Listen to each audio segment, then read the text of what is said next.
व्यासपीठावर विराजमान सर्व मान्यवर वंदनीय गुरुजन वर्ग आणि माझ्या विद्यार्थी मित्रांनो, माझे नाव श्रेया उमेश आयरेकर. सर्वांना माझा नमस्कार. आज मी आपल्यासमोर स्वराज्य हा माझा जन्मसिद्ध हक्क आहे आणि तो मी मिळवणारच अशी सिंह गर्जना इंग्रजांना हातरावून सोडणारे थोर देशभक्त लोकमान्य टिळक यांच्याविषयी बोलणार आहे.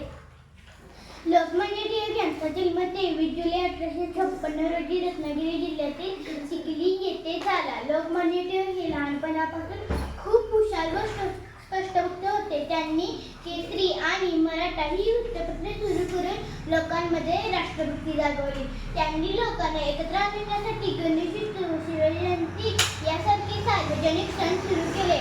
त्यांनी इंग्रजांविरोधात आवाज उठवल्यामुळे त्यांना 6 वर्षांचा तुरुंगवास झाला.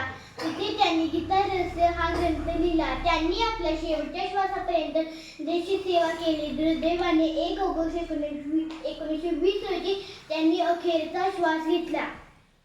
लोकमान्य टिळक हे एक थोर समाज सुधारक, स्वातंत्र्य सैनिक व लेखक होते. त्यांचे कार्य, विचार आणि धैर्य आपल्याला देशप्रेम शिकवतो. अशा या महान देशभक्तांना माझे कोटी कोटी प्रेम. जय हिंद.